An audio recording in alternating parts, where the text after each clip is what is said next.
मैं अरविंद कुमार सिंह संस्कारदय गुरुकुल से आज आप लोगों के सामने बसंत पुस्तक से चौथा पाठ चांद से थोड़ी सी गप्पे, चांद से थोड़ी सी गप्पे, जिसके लेखक हैं शमशेर बहादुर सिंह। बच्चों, जैसे आज मैं आपको पढ़ाने जा रहा हूं चांद से थोड़ी गप्पे, उसी तरह से मैंने बचपन में चांद के ऊपर एक कविता पढ़ी थी, जिसका मैं जिक्र करने जा रहा हूं। चांद जो है वो अपनी मां से कह रहा है कि मां, हमको एक कपड़ा सिला दो। हटकर बैठा चांद एक दिन माता से यह बोला, सिलवा दो मां मुझे मोटा एक झिगोला। ठीक है। सन सन चलती हवा रात भर, जाड़े से डरता हूं, ठिठुर ठिठुर कर किसी तरह से यात्रा पूरी करता हूं। ठिठुर ठिठुर कर किसी तरह से यात्रा पूरी करता हूं। सभी लोग कविता सुने। हटकर बैठा चांद एक दिन माता से यह बोला, सिलवा दो मां मुझे मोटा एक झिगोला। अर्थात जिद करके चांद बैठ गया है और वह अपनी मम्मी से कह रहा है कि हमें एक कुर्ता सिलवा दो। सन चलती हवा रात भर, जाड़े से डरता हूं, ठिठुर ठिठुर कर किसी तरह से यात्रा पूरी करता हूं। तो बोल रहा है चांद कि हमको ठंडी लगती है और उसमें डर रहा हूं और रात भर हमको चलना पड़ता है, इसलिए कपड़ा सिलवा दो। तो बच्चों, जिस तरह ये कविता मैंने बचपन में पढ़ी थी और आज आप लोगों के सामने बोल रहा हूं, उसी तरह से आपके पाठ में आधुनिक हिंदी के लेखक शमशेर बहादुर सिंह, जिन्होंने एक कविता लिखी चांद से थोड़ी सी गप्पे, जिसमें इन्होंने एक 10 साल की लड़की के माध्यम से उसके मन में जो उत्सुकता है उसको लेकर के ये कविता लिखे। वहां चांद जो है जिद कर रहा है, यह लड़की चांद से कह रही है। क्या पूछ रही है, क्या कह रही है, देखते हैं अब कविता में। आइए। गोल है खूब मगर आप तिरछे नजर आते हैं जरा। अर्थात चंद्रमा का आकार कैसा है? गोल है। और पृथ्वी का आकार आपका कैसा है? थोड़ा सा चिपटा है। तो पृथ्वी की परिक्रमा करती है कौन? चंद्रमा। और चंद्रमा एक दिन पूर्ण रूप में होता है। किस दिन? पूर्णिमा के दिन। और उसके बाद जब धीरे धीरे घट जाता है तो कैसे आने लगता है? तिरछा नजर आने लगता है। तो वही कह रही है कौन? लड़की के माध्यम से लेकर कह रहा है, लड़की कह रही है चंद्रमा को, गोल है खूब मगर आप तिरछे नजर आते हैं जरा। आप पहने हुए हैं कुल आकाश तारों जरा।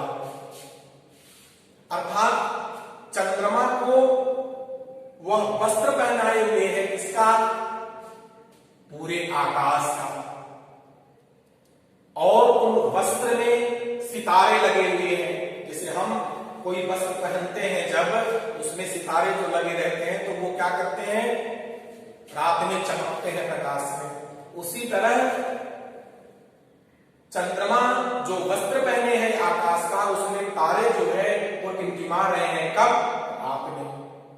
दिन में तो न चंद्रमा दिखाई देती है और न तारे दिखाई देते हैं। दोनों कब दिखाई देते हैं? रात में। तो गोल है खूब मगर आप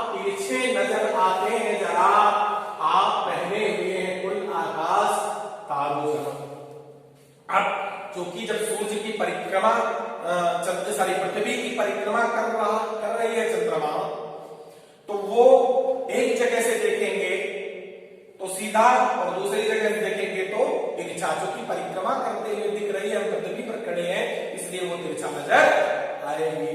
दिखाई दे रहे हैं गोल लेकिन फिर भी तिरछे नजर आ रहे हैं, क्योंकि पृथ्वी और चंद्रमा की बनावट दोनों दूसरी तरह है, वो चिकटी है और वो गोल है। अब देखो, आप पहने हुए हैं कुल आकाश तारो जड़ा, और तारो जड़ा आप आकाश पहने हैं, सिर्फ मुंह खोले हुए हैं अपना, गोरा चिट्ठा गोल मटोल। और जब पूरा कपड़ा उन्होंने पहना है आकाश का, तो उसमें चंद्रमा का रंग कैसे दिखाई दे रहा है? लड़की कह रही है कि यह गोरा चिट्ठा तुम्हारा मुंह दिखाई दे रहा है, और कैसे है? गोल है, और पूरी शरीर को ढके हुए हो।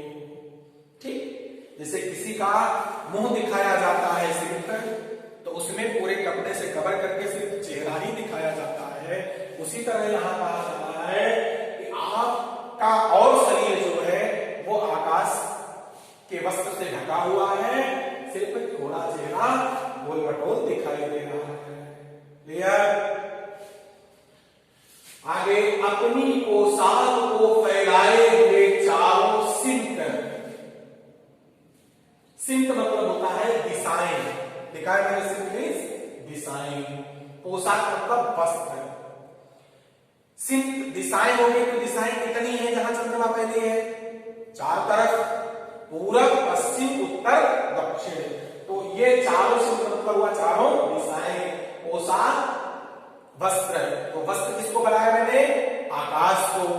तो लड़की कह रही है कि पूरे वस्त्र को आपने चारों दिशाओं में फैलाया हुआ है, आप कुछ तिरछे नजर आते हैं जाने कैसे, और आप जब हम देखते हैं गोल तो दिखाई देते हैं, लेकिन देखने में लगता है कि थोड़े तिरछे दिख रहे हैं। अपनी पोशाक को फैलाए हुए हैं चारों तरफ, आप कुछ तिरछे नजर आते हैं जाने कैसे, खूब है मोकी वाह जी वाह। देखो, एक आधुनिक युग के लेखक हैं, जैसे हम लोग कुछ बोल करके रुकते हैं, उसी तरह ये भी अपने शब्द में देते हैं गोकी, जैसा कि इसका मतलब हुआ है। गोकी का मतलब कोई शब्द अर्थ नहीं होता, तुक में मिलाते हैं तो कहते हैं गोकी। वाह जी वाह अर्थात अच्छा है, खूब है, जैसा कि बहुत अच्छा है, हमको बुद्धू ही मेरा समझा है। कौन बोल रहा है? लड़की के माध्यम से लेखक व्यक्त कर रहा है कि लड़की ये बोल रही है, हमको बुद्धू ही मेरा समझा है। मेरा मतलब पूरा, बुद्धू मतलब बिना बुद्धि का। लड़की कह रही है कि हमको आपने सिर्फ मूर्ख ही समझा है, हमको बुद्धू ही मेरा समझा है, हम समझते ही नहीं, जैसे कि आपको बीमारी है। ठीक, अब लड़की जो है 10 साल की, वो कह रही है कि हमको आप समझ रहे हैं कि हम मूर्ख हैं और आपको जान नहीं पा रहे हैं, और हकीकत यह है कि मैं सब कुछ जान रही हूं, आपको कोई बीमारी है। ठीक, जैसे देखो अब यहां कैसे समझते हैं हम, अगर हमारे शरीर में कुछ रोग है, जैसे चर्म स्किन डिजीज है, चर्म रोग है, तो उसको हम कवर करके रखते हैं, किससे? कपड़े से, लोगों को दिख न जाए, नहीं तो कहेंगे हाँ देखो इससे डिस्टेंस मेंटेन कर लो, इसको स्किन डिजीज चर्म रोग। तो जब तक ढके रहते हैं तब तक पता नहीं चलता है। तो यहां स्थिति यही है कि चंद्रमा, लड़की कह रही है कि अपने पूरे शरीर को ढके हुए है, सिर्फ उसका फेस दिखाई दे रहा है, चेहरा दिखाई दे रहा है, और उसी को लेकर के यहां लिख रही है, लग रहा है कि आप हमें बुद्धू समझते हैं, मूर्ख हैं, आपको कोई न कोई इलनेस है, बीमारी है।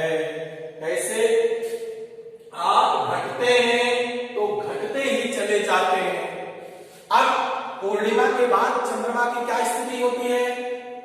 एक जो थोड़ा सा घटा, अगले दिन और घटा, अगले दिन और घटा, और बाद में एक दिन ऐसा आता है अमावस्या का 15 दिन, वो क्या होता है? एकदम से नहीं दिखाई देता है। फिर जब पहला दिन होता है इसका पूर्णिमा का, तब थोड़ा सा दिखाई देता है, अगले दिन और थोड़ा सा। तो वही कह रहे आप घटते हैं तो घटते ही चले जाते हैं, और बढ़ते हैं तो बस यानी कि बढ़ते ही चले जाते हैं। और जैसे मैंने बताया पूर्णिमा के बाद क्या स्थिति होती है? वो घटते जाते हैं, और अमावस्या के बाद क्या स्थिति होती है? वह बढ़ते चले जाते हैं।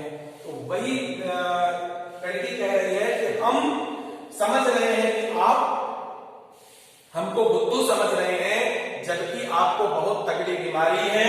कौन सी बीमारी है? जब आप घटते हैं तो घटते चले जाते हैं, और जब बढ़ते हैं तो बढ़ते चले जाते हैं।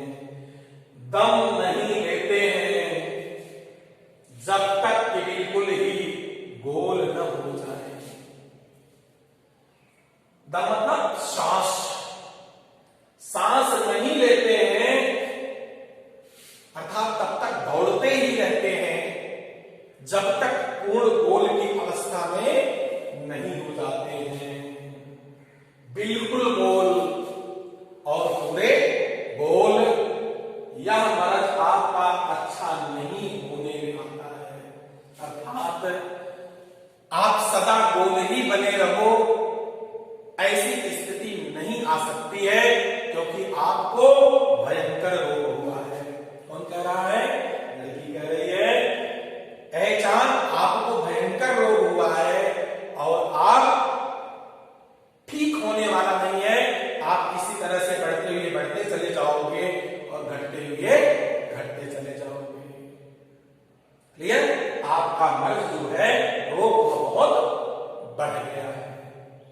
ठीक है? अब देखो बिंब किसे कहते हैं? बिंब का मतलब होता है जब हम कोई चीज कह रहे हैं और वह आपके दिमाग में एक पिक्चर की तरह आ रही है। हम किसमें कह रहे हैं? शब्दों में, और आपके दिमाग में वह एक पिक्चर की तरह आ रही है, उसे कहते हैं बिंब। तो इसमें हर पंक्ति में जब हम पढ़ रहे हैं तो आपके अंदर एक बिंब उभर आ रहा है, बन रहा है। किसका? चंद्रमा की पूर्णिमा अवस्था का, और अमावस्या अवस्था का, अष्टमी का, सप्तमी का, ठीक है, और पृथ्वी की तरफ घूमने का, जिससे वो थोड़ा अच्छा नजर आता है। इस तरह आप लोगों को समझने के लिए प्रकृति के एक अंग चंद्रमा को लेकर के शमशेर बहादुर सिंह ने एक लड़की के माध्यम से कहा है कि चंद्रमा के मन में जो है क्या, बच्ची के मन में चंद्रमा के प्रति क्या उत्सुकता है, वह चंद्रमा के बारे में क्या सोचती है, इस तरह की कविता लिखी। और आपके मन में भी इसी तरह पेड़ के ऊपर, पृथ्वी के ऊपर और सूरज के ऊपर भी उत्सुकता आ सकती है, और आप भी कुछ इस तरह से पूछ सकते हैं। ठीक, इस तरह यह पाठ समाप्त हुआ। अब आगे आज का अभ्यास।